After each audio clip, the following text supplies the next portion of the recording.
Jude, and this is a Thanksgiving inspired centerpiece DIY. So I originally saw an image on Pinterest, and it was an idea from Good Housekeeping, and I'm going to list their version in the description box down below so you can check that out. But it really inspired me to make something beautiful for my Thanksgiving table, and I really thought about how I could do it and be budget conscious too. So come along with me and let's create something together. So these are the supplies that you're going to need. You're going to need some beautiful fall arrangements, and I happened to get these at a bargain. I went into Walmart and I found that these were 25 cents per bundle. So that was a real savings. They were $1 originally and they were marked down. So I got those. You can use fresh flowers as well, but depending on your area, I was a little disappointed with the arrangement. So I think these will work out just perfect. And then the theme for the base is going to be the Indian corn. And actually, these are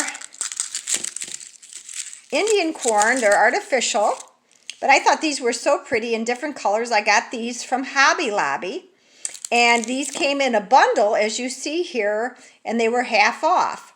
So that was a wonderful savings.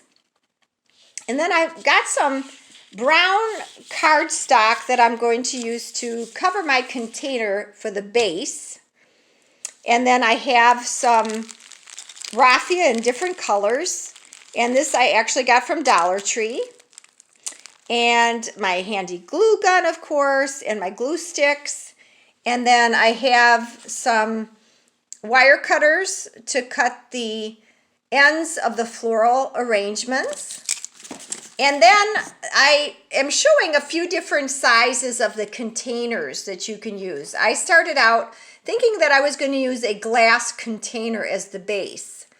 But the more that I looked at it after I had bought the corn, I thought it would be better to use either a plastic container. Obviously, if you're going to use fresh flowers, you would need something like this. This is just a container that I had in the kitchen that it actually held wet wipes. So I cleaned that out.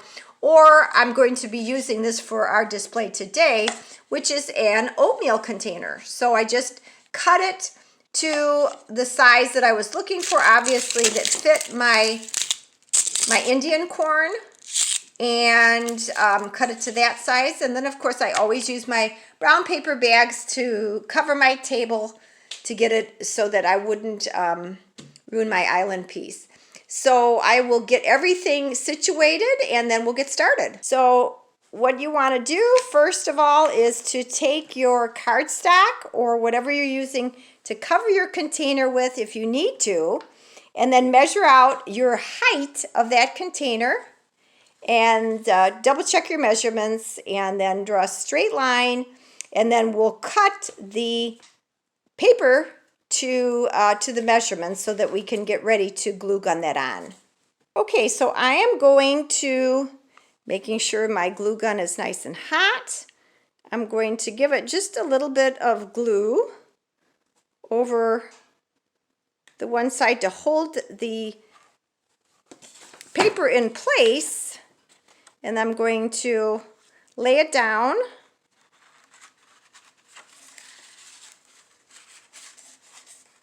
Press it down firmly,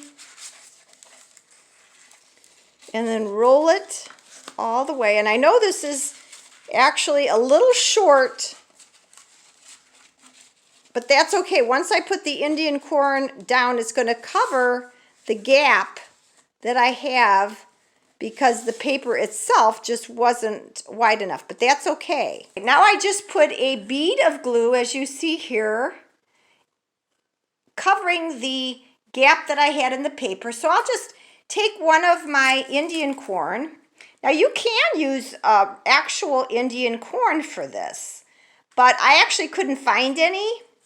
The season was towards its clothes, so I couldn't find any. And I thought, you know what, the artificial will be nice because it's obviously something that I can just reuse from year to year, so I don't have to worry about it not staying and possibly just rotting or something like that. So I think this is going to be very durable. Okay, so I put my second corn on top and did the same thing, a layer of the glue, and then I will be alternating the colors because I have 3 different colors of Indian corn. So I want to alternate the colors as I go around. And this one happened to have little tails of the artificial husk. So for them to actually stand well, I had to trim that a little bit, but it's going to be very different per the type of corn that you will be using. Okay, so I'm really liking how it is looking so far. Obviously, you would like to place the corn cobs as close together as possible, but I really like the way that the cardstock is covering up the container, and if there are little gaps, it really being the same color or the color scheme, it is not looking obvious that there are gaps in between. So you want to do that obviously. So press firmly on the cob from the top and underneath and hold for about 10 seconds.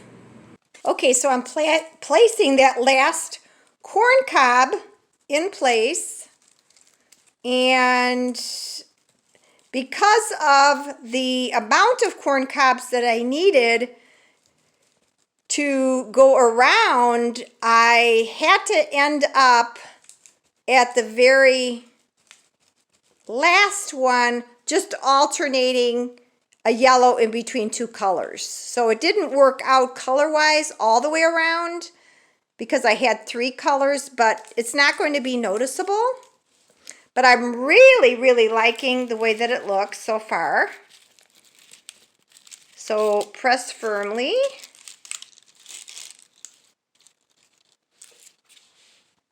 So that gives you the look of the base of the centerpiece. Okay, so now since I've got all the corn cobs secured by the hot glue, I'm going to take my 2 colors of the raffia. And I have a darker brown and an orange, so I'm going to use those and tie the outside, just 1 strand of each, around the whole base to secure and actually use as an accent.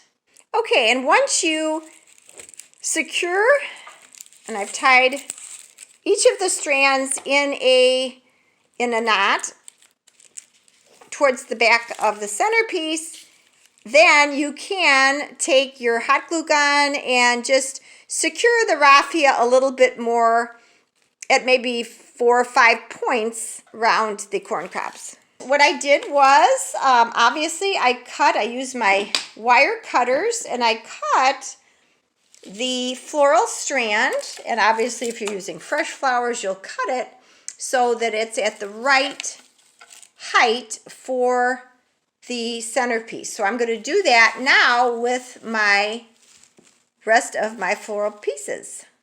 So the fun of working with a centerpiece obviously is to just create, and it's really up to you how you would like to make the arrangement. And remember, it's something that you have to kind of eye, and then you step back and then add pieces as you go.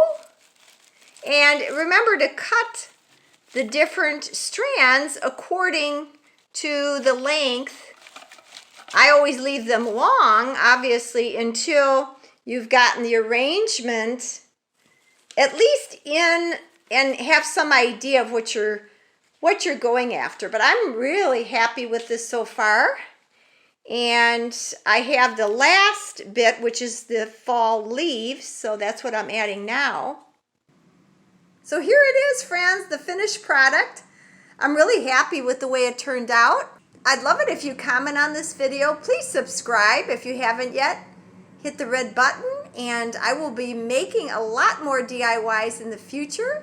I'm going to be doing some Christmas DIYs, so if you subscribe and hit the red button, you'll be notified when those come out. So until next time, peace be with you.